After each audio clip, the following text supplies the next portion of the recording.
मी अमोल साहेबराव शिंदे सुविचारमाला सादर करतोय आपल्यासमोर. आपला माणूस जेव्हा आपण असताना इतरांना वेळ देतो, मैत्री करतो आणि आपल्याला ते सांगत नाही, तेव्हा समजतं आपण त्याच्या आयुष्यात काय आहोत आणि मग त्रास होतो आपण किती चुकलो माणसं ओळखायला. ज्याचं प्रेम असतं ना, तो कधीही बोलणं बंद करत नाही. कितीही भांडण झालं तरी वेळ देणं टाळत नाही. कितीही काम असलं तरी दुसऱ्यांच्या बोलण्यात येऊन आपल्यावर संशय घेत नाही. आपण सोबत असताना इतरांशी बोलणं, त्यांना वेळ देणं त्याला गरजेचं आणि महत्त्वाचं वाटत नाही. प्रेम असलं की फक्त प्रेमच दिसून येतं. रागातून, चिडण्यातून, काळजीपोटी, ओरडण्यातून सुद्धा.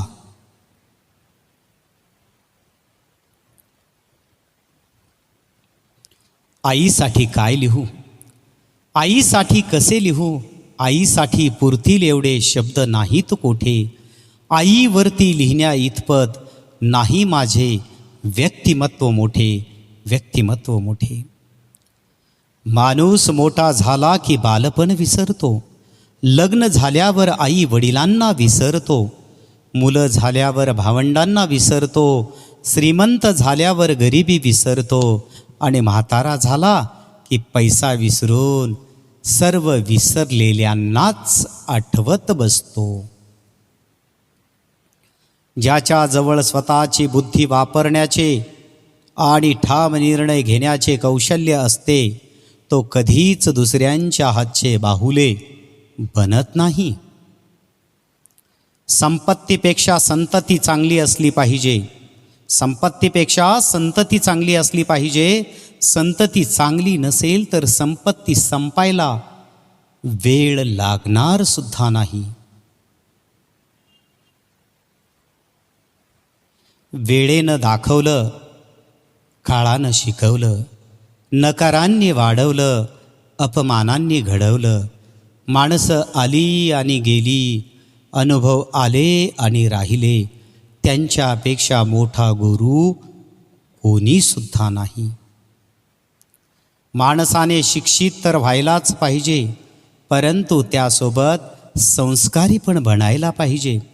कारण शिक्षणामुळे आपले ज्ञान वाढते आणि संस्कार त्या ज्ञानाचा वापर कोठे व कसा करावा हे शिकवतात.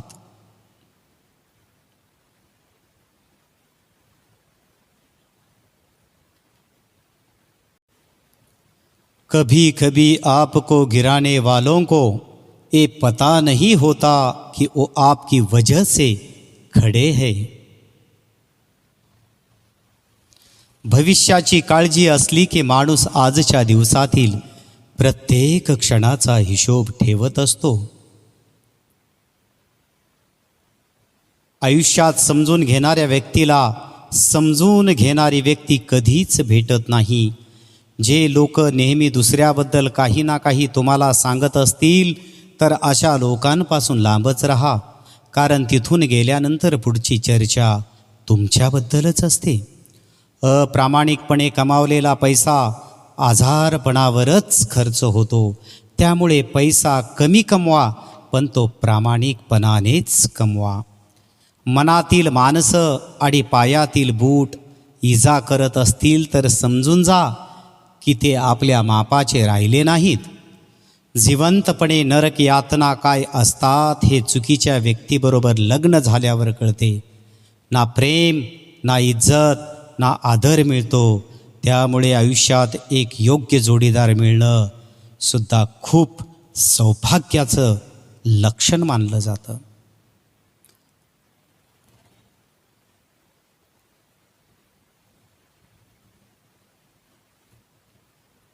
हक्क गाजवण्या अगोदर त्या नात्याची कर्तव्य पार पाडायला शिकले पाहिजे. तेव्हाच त्या हक्काला किंमत राहते. माणसाला इथेच कमवायचे आहे आणि इथेच गमवायचे सुद्धा आहे. म्हणून कोणाला काही देता नाही आले तरी चालेल, पण कोणाचे मन दुखवू नका. कारण माणुसकीचं मोल पैशापेक्षा खूप मोठं असतं. वाईट वागून मिळालेल्या शिक्षेपेक्षा चांगलं वागून मिळालेल्या शिक्षेचं दुःख अधिक वेदनादायी असतं. वेळ, विश्वास आणि आदर असे पक्षी आहेत जे एकदा उडून गेले की परत कधीच येत नाहीत. एखाद्याच्या आयुष्यात आपल्यासारखे खूप लोक येत असतील तर आपलं त्यांच्या आयुष्यात असणं हे नसल्यासारखंच असतं. लढता लढता हरले जरी, हरल्याची मला खंत नाही. लढा माझ्या समाजासाठी, लढाईला माझ्या अंत नाही. पुन्हा उठेन आणि पुन्हा लढेन, शांत बसायला मी काही संत नाही.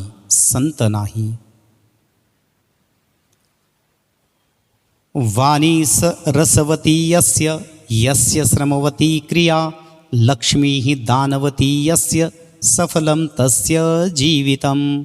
जिस मनुष्य की वाणी मीठी हो, जिसका काम परिश्रम से भरा हो, जिसका धन दान करने में प्रयुक्त हो, उसका जीवन सफल है. खूप मोठे व्हा, अवघं जग जिंका, परंतु सावली देणाऱ्या वृक्षांना आणि आधार देणाऱ्या माणसांना कधीच विसरू नका.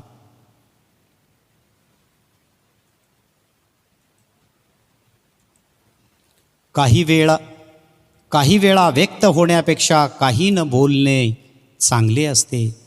मौन शब्दापेक्षा बरेच काही सांगू शकते.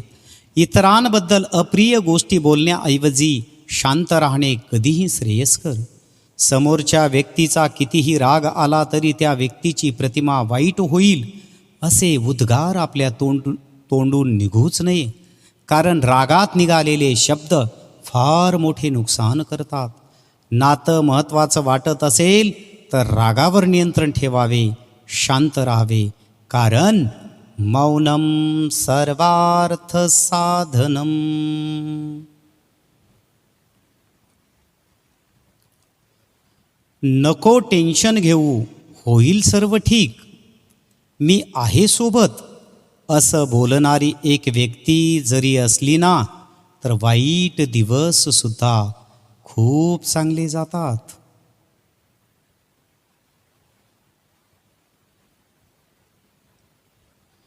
जी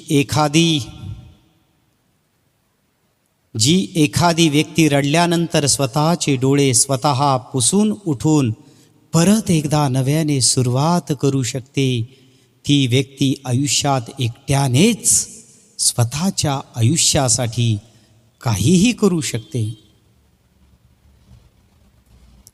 एक गोष्ट कायम लक्षात ठेवा, तुम्ही घरातील जबाबदार व्यक्ती असाल तर कायम दिशादर्शक बना. दिशाहीन झालात तर तुमच्यामुळे घरातील इतर व्यक्तीही भरकटले जातील. नाती ही रक्ताचीच नाही तर नाती ही जाणीवांनी जुळली जातात. तर जाणीव असेल तर परकी व्यक्तीही आपली होऊन जाते, आणि जाणीव नसेल तर आपली माणसे ही परकी होऊन जातात. नाती तीच जपा जी तुम्हाला जपण्याचा प्रयत्न कायम करत असतात. काही माणसं मोर पिसासारखी असतात, मनाला हळुवार स्पर्श करतात. काही माणसं साखरेसारखी असतात, छोट्या क्षणातही गोडवा आणतात. काही माणसं सोबत असतात,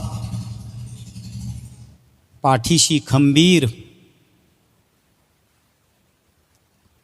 खंबीरपणे उभे राहतात.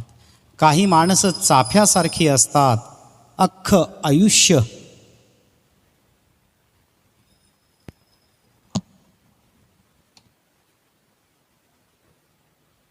काही माणसं सोबत असतात, पाठीशी खंबीरपणे उभी राहतात, काही माणसं चाफ्यासारखी असतात, अख्खं आयुष्य सुगंधित करतात. काही माणसं अनोळखी असतानाही आयुष्यभराची आठवण देऊन जातात. काही माणसं समजून घेतात, न सांगताही मनातलं ओळखत असतात.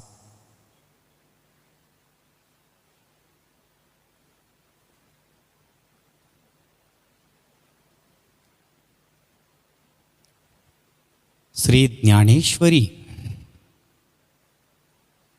संकटाचा काळ प्रत्येकाचा ठरलेला असतो, तो कायम कुठेच मुक्कामाला राहत नसतो.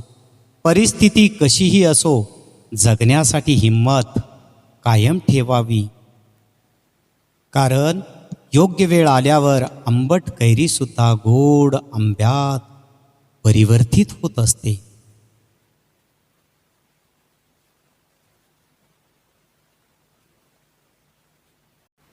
जय श्री गजानन. चांगले मन आणि चांगला स्वभाव हे दोन्ही आवश्यक असतात. चांगल्या मनाने काही नाती जुळतात आणि चांगल्या स्वभावाने ती नाती आयुष्यभर टिकत असतात. म्हणून मन आणि स्वभाव हा चांगला असावा. काही जण अजून चांगलं शोधायच्या नादात जवळ असणारं चांगलं गमावून बसतात. सुख हा साधा सरळ शब्द पण आयुष्यभर धावायला लावून आयुष्य गिळून टाकतो. दुःख हा वेदनादायक शब्द पण आयुष्याच्या प्रत्येक वळणावर जगायचं कसं याचं मार्गदर्शन करत असतो. फूल बनून हसत राहणे हेच जीवन आहे. हसता हसता दुःख विसरून जाणे हेच जीवन आहे. भेटून तरी सर्वजण आनंदी होतात, पण न भेटता नाती जपणं हेच खरं जीवन आहे. जेव्हा तुमचे उद्देश निर्मळ असूनही काही लोक तुम्हाला समजून घेत नसतील, तर तुम्ही त्या लोकांना गमावलेलं नसतं, त्या लोकांनी तुम्हाला गमावलेलं असतं. त्या काही लोकांसाठी स्वतःच्या चांगुलपणा सोडू नका. आजकल लोग कितना समझदार है, साथ में भी रहते हैं, जलते भी है, रिश्ता भी रखते हैं, दुश्मनी भी निभाते हैं, तारीफ भी करते हैं और पीठ पीछे हमारी बुराई भी करते हैं. सांजधारा. आपल्या आयुष्यात कोण येणार हे वेळ ठरवते. आयुष्यात कोण यायला पाहिजे हे मन ठरवते. पण आयुष्यभर कोण टिकून राहणार हे मात्र आपला स्वभावच ठरवतो. दुसऱ्याचं चांगलं करण्यासाठी कोणत्याही पदवीची गरज नसते, फक्त मनात चांगली भावना असावी लागते. शब्दाला दात नसतात, पण जेव्हा ते अंतकरणाला चावतात तेव्हा खूप वेदना होतात. आणि शब्दांचा घाव एवढा गहरा असतो की माणसाचं पूर्ण आयुष्य संपून जाते, पण घाव मात्र भरत नाही. धन्यवाद.